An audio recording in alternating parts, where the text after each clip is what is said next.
Hudaý Taala enatamyda uf diýmeli däl diýipdir. Enatamyda uf diýmek dogry däl. Onu da günah bilen mirza etmeň diýdi.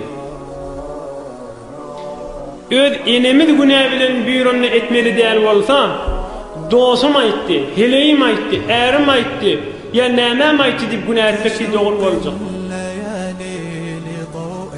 Hudaý Taala yaradan beýik Allah'ın büýrüniň tertip bolup duqa, enem diýeni edmeň diýip duqa Hudaý Taala dost ya başga kişi nädire diýeni etmek dogry bolar.